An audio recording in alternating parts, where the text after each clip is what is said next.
Good morning. It's wonderful to have some of you live and to see more of you by recording later. It's Atmadarshan or Laura here for another day of Bhagavad Gita Sadhana. I think today you might see the sun actually peek up over the garage by the end of our practice. Speaking of, it's been over 40 days, and tonight I'm putting out a little tiny newsletter update. If you're not subscribed to our newsletter, I encourage you to sign up for it if you'd like to get that update featuring some pictures and some reflections on what I've learned over the first 40 days. And you can do that by going to the website, our homepage.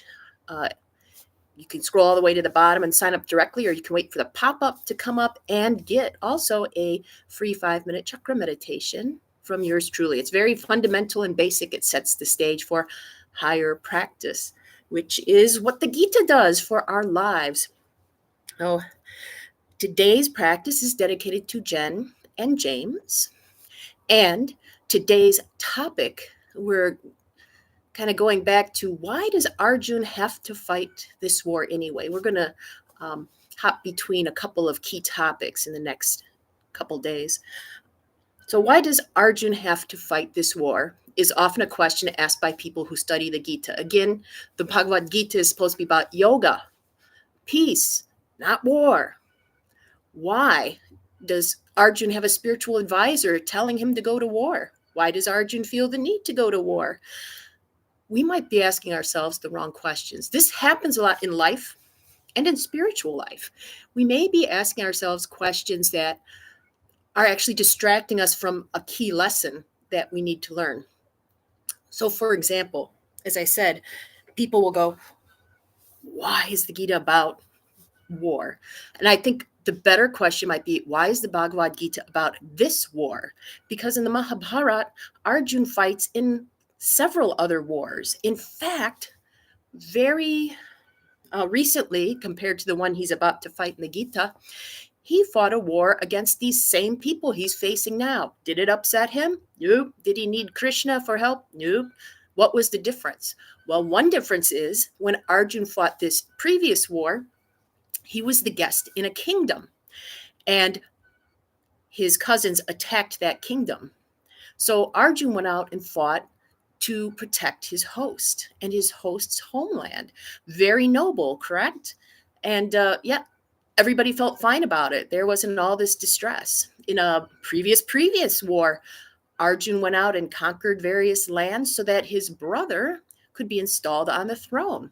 Hey, no stress for him there. Why is there so much stress for him with this conflict? Why does he need a spiritual advisor? Why does he finally think of running away when he's never run away from a fight in his life? And I think this can be important for many of us to consider, why is a particular conflict in our lives triggering us so much that we want to run away, that we need guidance, when we face other conflicts that are surprisingly similar with far less angst. So, for example, and I'm referring to Christianity because that's the tradition I was raised in. There's a big commandment in Christianity: thou shalt not kill. Yet I know many people who are staunch Christians who are supporters of the armed forces and who are like, oh, this war needs to be fought. And in fact, we can look back at the Crusades and see that happened.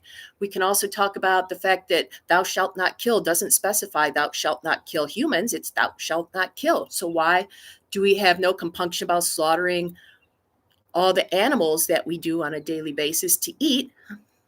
Right? Why don't we get really upset about that? And maybe we do get upset about that. Maybe we get upset that there's a death penalty. Somebody's getting killed because of a death penalty and we shall not kill, right? But are we going to therapy over that necessarily? Or are we just getting upset but still living our lives? So maybe the question we should be asking is, why is this particular conflict so intense, so demanding, so dividing? Once we start looking at how we prioritize or respond to the conflicts in our lives, that can give us some answers as to what's going on our path as well. So today, as we do our meditation, I'm going to invite you to reflect on different conflicts that come up in your life, and why are some of them okay, and why are some of them really bothering you? If you'd like, you can again use Kapota mudra, the dove. The hands together, the fingers kind of bend down while the fingertips stay close and the thumbs tuck in a little. And it goes at about heart level. Okay. Of course, if it doesn't work for you, try something else that resonates. All right, I think we're good to go. It's frosty out today, which is both chilly, but good because it means it's going to be a clear day today. Let's begin our day of clarity.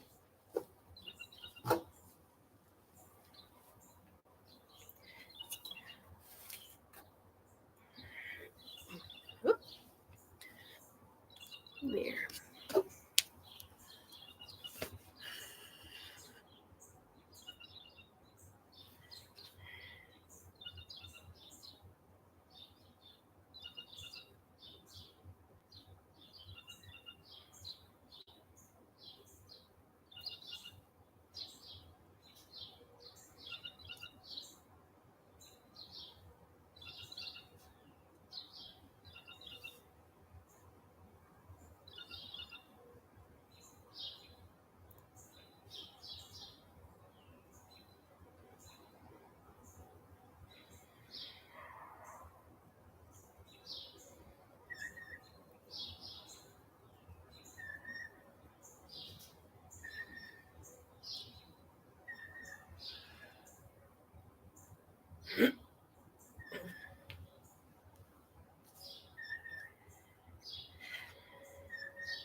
Great.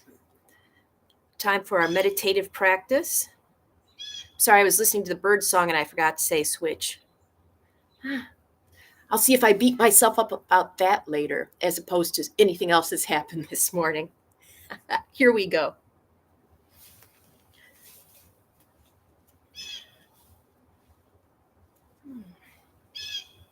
Tweet.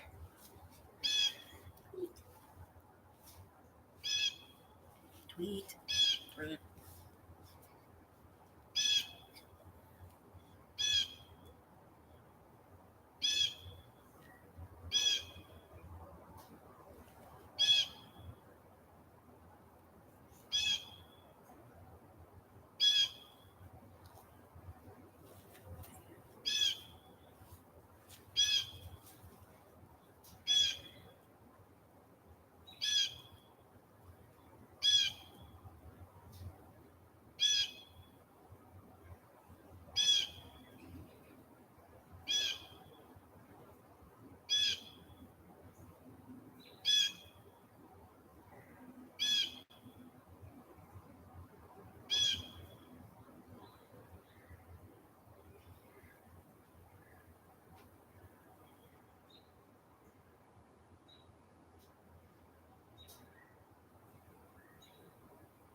Welcome back.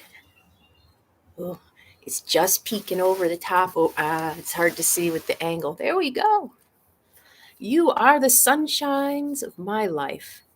Thank you so much for being part of this. And to all of you, whatever conflicts you may encounter today, may you have trust that they are in your best interest and that, yes, you can handle them. See you tomorrow. Until then.